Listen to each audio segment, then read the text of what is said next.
Welcome to the creative community. I'm your host, David Starkey, and my guest this time is typewriter poet Simon Kiefer. Simon, welcome. Thank you. It's exciting to have you here. People who are watching the show who live in Santa Barbara and environs are going to be like, wait, I have seen that guy around, right? At the farmer's market, at the art walk, at different places, right? Yeah, I set up all over town. Yeah. And I often see people later and they say, oh, remember me? Oh, yeah, kind of. Right. I know the feeling. But before we get into your work in that area, for what, 30 years you were an urban planner? You were someone who was definitely not a typewriter poet. Oh, absolutely not. I worked in government. Right. I was an urban planner, and I was working in the field of affordable housing. Okay. So I started in New York City, and I had a dream job where I would take slumlord-owned properties that the city had taken in foreclosure and then turn them over to tenants. Oh, wow. After we fixed them up. Uh-huh. So that was a dream job until Rudy Giuliani came along. And then I came to Santa Barbara and still did affordable housing and worked on building homeless housing downtown. That was my favorite. Now project. that's, if we were doing a political show, we would say that's still a pretty hot button issue is affordable housing. Yeah. What were some of the challenges that you faced? Well, in Santa Barbara, it was, the land. Mm-hmm. The land being so expensive. And, cost of construction was high, but we could figure that in. We had funding sources that could cover that. But just finding the land. Finding the land was the hardest part. What kind of workarounds did you come up with over the years? Well, we got pretty creative, and sometimes the city would offer up a surface lot that would be underused, and so we would take advantage of that. But we worked closely with the city's housing authority, and they were good about scouting out sites and then bringing them to us. And then what I did was I helped put the financing together. Okay. So I'm trying to kind of imagine, how does that seg into being a typewriter poet? Because obviously the creativity, working on the fly, working quickly, and also being able to write. You told me earlier that you kind of learned to write on the job over the course of those decades. Yeah, I was a terrible writer, terrible. My professors in grad school were like, how did you get here? But I graduated, and my job in New York, my boss pulled me aside and said, okay, you're going to be a writer. Okay. And she rode me hard. And how did she teach you to become a better writer? Well, she just tore my stuff apart. Oh, okay. Uh-huh. I mean, I would hand her a red pen before a draft in case she was going to run out. Right, yeah. And I learned a lot, and I thank her to this day for what she did for me.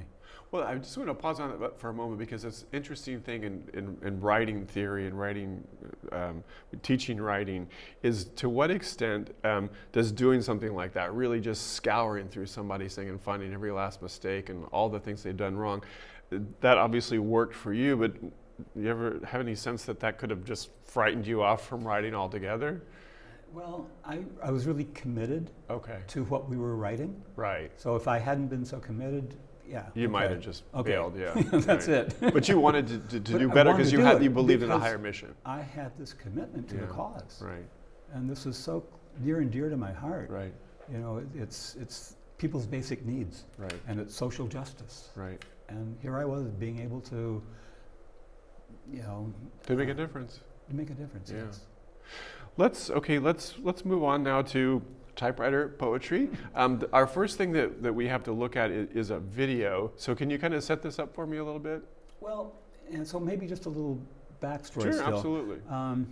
So I always had a typewriter in my office when I was working. A manual typewriter? Yeah, and it was kind of a conversation piece. Right. And people go, well, what's that? Would you actually use it to write your stuff? Oh, they say, what is that? And I say, well, it's a typewriter. Right. Yeah, I know, but why is it here?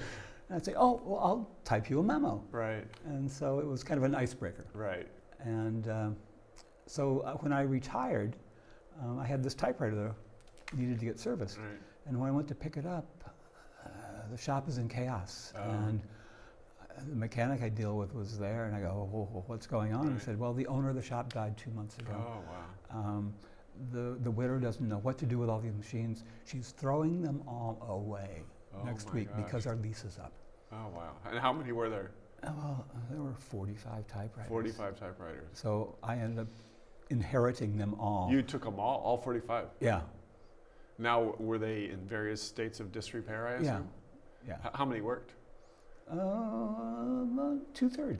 Okay, that's not too bad. Yeah. Yeah. Is there a place now where you can get them fixed in town? Well, there's a mechanic, and it's the same mechanic that was in the shop, because the shop closed. And he's the only guy I know in the area who can do it. Right.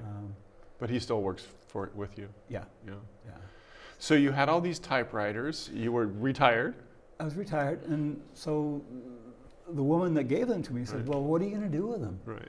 And just out of the blue, it just came to me. I said, well, I'm going to do writing workshops for teens and seniors and anybody in between. And so that's what I ended up doing. Okay. And that's what this video Okay, well, let's take a look and see you in action.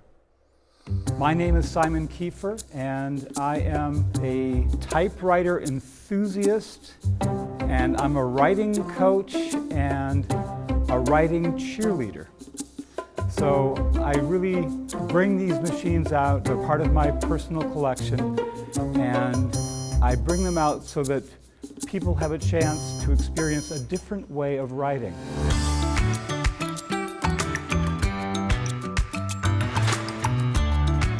It's not at all like sitting at a computer terminal or texting on your phone. It's so very different.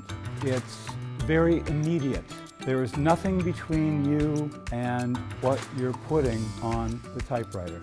There's no spell check. There's nothing to correct your grammar. It's just you and that machine and that page you're typing on. I just love the mechanical, tactile quality that it provides.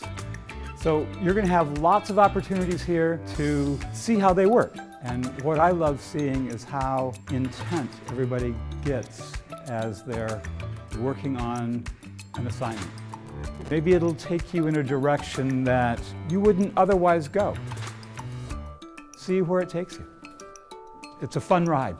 So, it looks great, you know. I'd love to see kids typing and writing, basically. Yeah.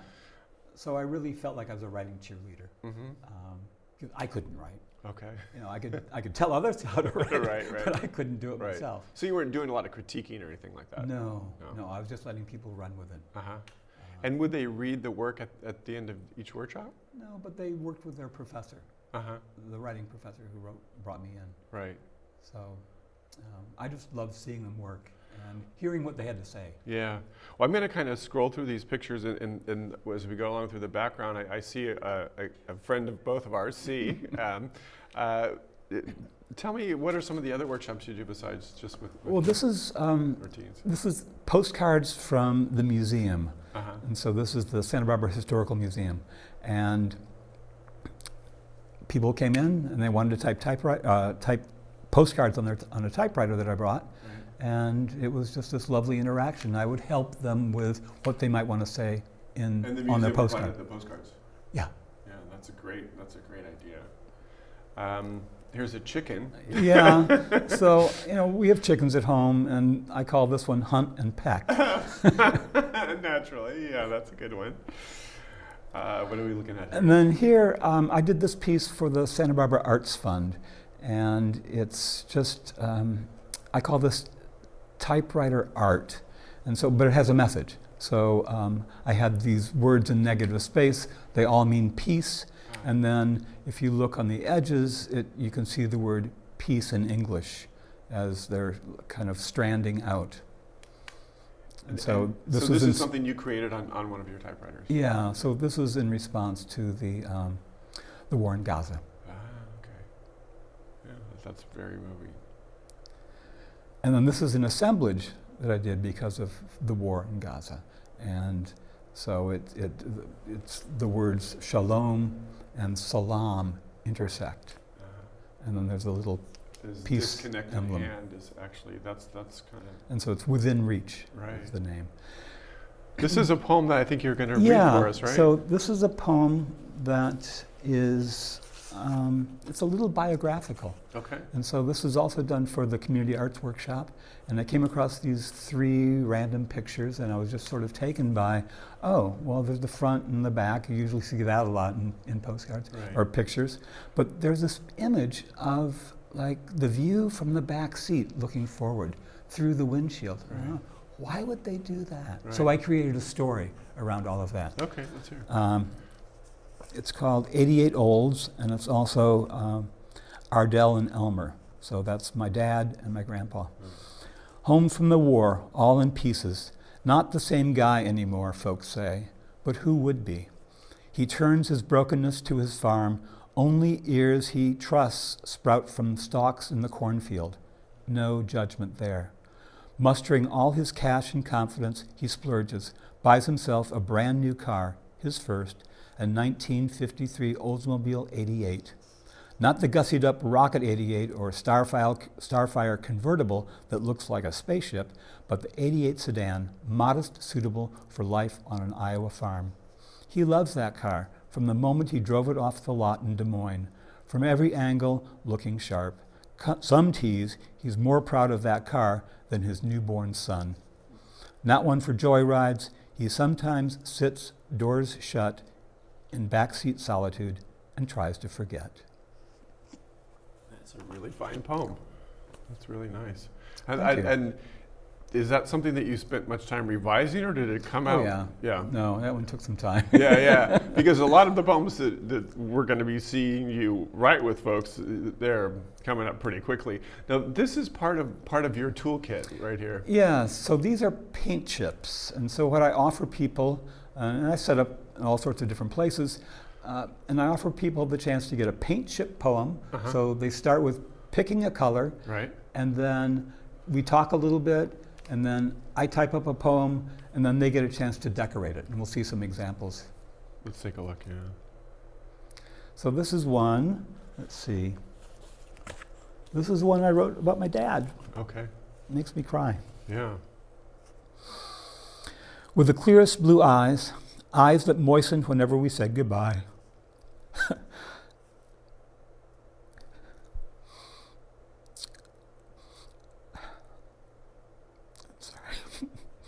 Eyes that told me that you love me. Eyes that saw me for who I am with patience and without judgment. Kind eyes I will never forget. Well, I've lost both my parents within a 6-month span recently, so I totally I feel you, brother. Well, it's only been 27 years. Yeah, but it doesn't matter. Still, it doesn't matter. You know. And I think that's one of the things that poetry does is it calls up those raw emotions. They could be, as you say, from decades ago. And that's one of the reasons we cherish it. You know, I mean, it's hard to cry, but it also, there's a rawness to that feeling that, that we don't want to lose in our lives. I'm not ashamed of my tears anymore. Yeah. No, nor should you be, yeah. Well, let's take a look now. We got you out here in your natural setting. Right. So this is at Pot War, which is this wonderful creative art fair and crafts, and it's held at the home of Jeff Shelton and his family. Okay. And one of my favorite spots. Yeah, that's cool. And then this is me at the Trust for Historic Preservation, and they have a Dia de los Muertos celebration, and that's my setup there. And there's a decorated typewriter for the event. Yeah. And then this is me, the same Dia de los Muertos, but on the street. Okay, and you've decorated yourself as well. So that's interesting. People are just walking down the street, and are you kind of like encouraging them to come over like a carnival barker, or are you just waiting for somebody to come up and say, hey, what are you doing? Yeah, that. The second one? Yep. Uh-huh. And with the paint chips and with the typewriter clacking away, it attracts attention. Yeah, okay. So is it mostly younger people, older people, a mix, everybody? Yes. It's everybody, yeah. But mostly younger people who are just intrigued by, what is that? What are you doing? What's that thing? Yeah. You're like, what's a typewriter? Where are you? And then this is a wedding that we did last weekend. So my wife has joined me in doing this. And so now we are tandem poets. Okay. And what was her career? She's a labor and delivery nurse. Oh, wow. And Is she retired? No, No, she's still working? she's still working, but she got kind of tired of me, tromping off with my typewriters, Right. and said, "Well, what are you doing up Right, there?" right. And I encouraged her to write poetry, and she's good. She's a good poet. So in this case, the wedding takes place. The wedding guests come over and they say, "Write me a poem." This is cocktail hour, Uh-huh. and so they're mingling around, and they see the typewriters and the paint chips, and what's this? Yeah. And what sort of poems do you remember writing last weekend on this event? It's really just that whole personal interaction that we have. So Uh-huh. people would come up, and they're feeling pretty good, and they share with me all these details of their Right, life. right. Yeah, they're total strangers, but they're opening up to me. Right. And so it's kind of like part confessional, part therapist. Right, right. And the joy in it for me is that people feel seen. Uh-huh. And that's something we so desperately need Absolutely. these days. Now, when you complete the poem, you give it to the person that you've been talking with, right? Right, and then I let them decorate it. So we have art supplies there. So we have washi tape and... But you don't make a photocopy, you don't take No, a copy with your phone. no. That poem's gone. It's gone. It's gone. How many poems would you reckon you've written that are now out in the world like that? Hundreds. Hundreds. Yeah. And people say, "Oh, could I see some of your poetry?" Like I did. As you did. And I say, well, yeah, you've got to go to visit- the wedding last No, week. you've got to go to all the refrigerator's in town, because Right. that's where they live. Right, yeah. No, I think that's really impressive, especially as a poet who's been working at my craft for 38 years. I know I'm just meticulous about holding on to everything, so I really admire just the ability to kind of let it go. I think that's great. Where are you here? Oh, I'm at the beach. Okay. I'm the entertainment for the line that's outside Janine's. Okay. This is Okay, another one. poem we got for you. Yeah, so I wrote this at Earth Day, and maybe if you could go to the next picture, you'll see the recipients. Certainly. And so these two young ladies came up, and they were sisters by choice, not by birth. Ah. And Kaylee and Savannah, binary stars they, gravitationally bound in orbit around each other. They complete each other. They bring each other joy. This is also conjoined first by sorrow, they kept pointing out where their sorrows now rest. They gift each other the rays of the sun. So their story was that they came together because of their interest in stars, and they would lie on the grass looking at the stars and point out, because they had people near and dear to them who had passed. Away, yeah. And so they were pointing out where they rest right now. Now, in the card you have, you actually have a copy of the Yes, poem. because I only wrote one of them, Uh-huh. and they wanted one for each of them, Uh-huh. and so I took it back Uh-huh. so I could type up an identical one Right. so they could both get one. Ah, okay. Here you are in Yeah. another setting. So this is at the Community Arts Workshop, Okay. and this is called Wanda at the Caw. Wanda, Wanda, rocking that blue, eyes, coveralls, cap, and yes, did I mention those eyes? Yet with all that blue, she reaches for warm hues, warm connections, warm, curious souls. The chromatic contrast balance the edges. The spectrum is complete. Always interested in others. As for herself, she's well self-aware. Are there poets that you admire as, have affected your own writing? Yes. And I grew up hating poetry. Okay. It was just taught so terribly. Right. And so I dismissed it for most of my adult life. And then along came Billy Collins. Okay. And I went, oh, you can This do is that? this is something you can do, yeah. Yeah. Oh, that opens things up. Right. So he's kind of a guiding light in there somewhere. Yeah. And Emily Dickinson, and Right. I can go on and on. But I actually write more poetry than I read. Okay. We have about 2 minutes left before we're going to do a demonstration here, right on camera in the studio. Well, I just had one more poem. Yeah. One more poem to write. Would you? Yeah. So this one is called Tango Red. Her lipstick, her nails match the rose tucked into her neat curls, tango red. With arms and legs tightly cocooned, Couples navigate the Molongo floor, entranced, without collision, drawn by Bandonian reed, dancing on the cusp of a kiss and out into the steamy, starry night. So that was my observations of a tango dance that was held outside. Okay, that's great. And this is a postcard. Postcard, it's a poem that I wrote. It's at the farmer's market, my favorite venue, and these are two street musicians.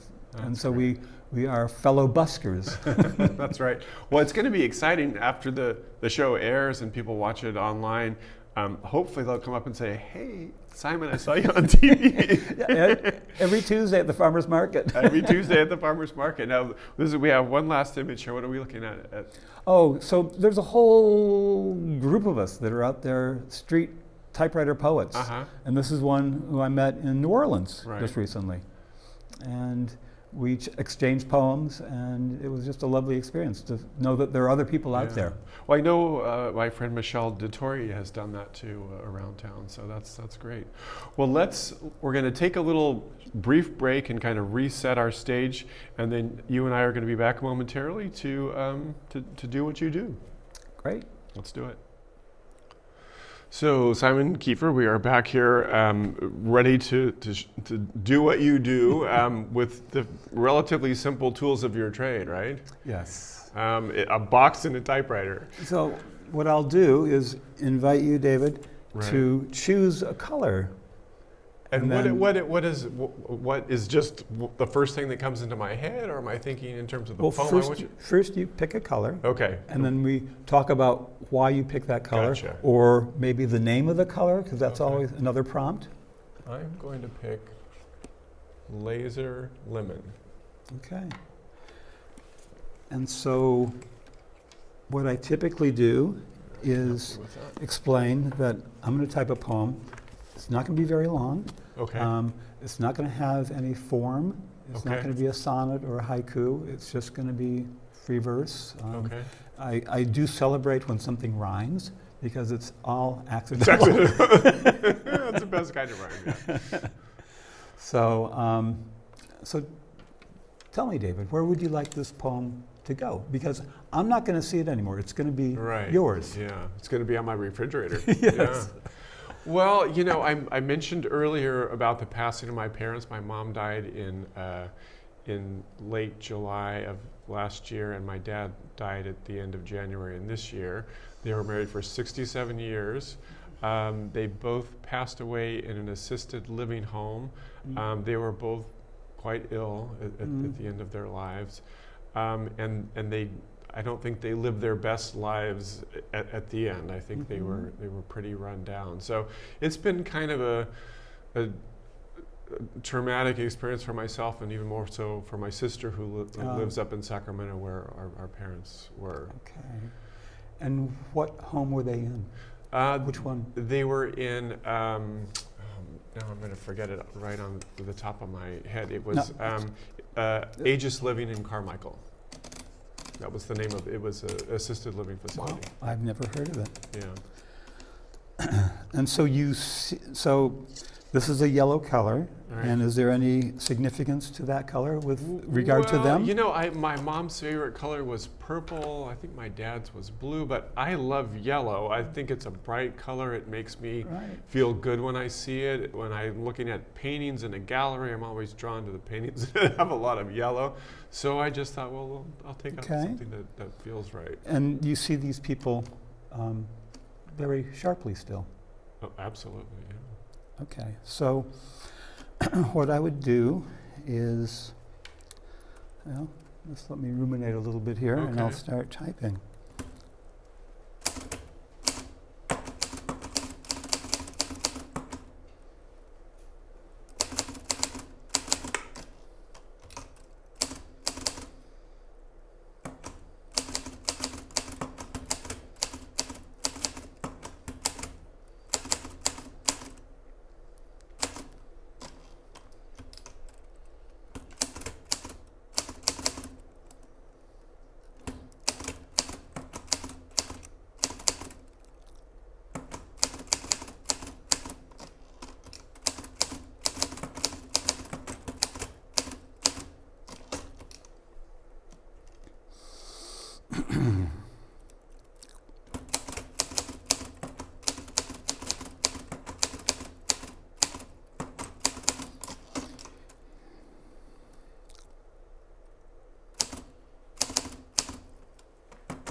I worked on this all morning long. On a bright yellow hue named Laser Lemon, David's poem rises like the sun. With teary eyes, he sees his newly departed, dearly loved parents with laser-sharp focus. They, together for so long, they still in love despite their sad decline. They live on in David's heart as he consoles his like-grieving sister. Oh, that's beautiful. Thank you. I'm going to give this to my sister. Well, thank you so much. We've run out of time, Simon, but this was just been a great show, and this is a real treasure. Thank you so much. Appreciate it. My pleasure. Thank you for having me. The Creative Community is a co-production of TVSB in Santa Barbara and CAPS Media in Ventura. I'm your host, David Starkey, and we'll see you next time.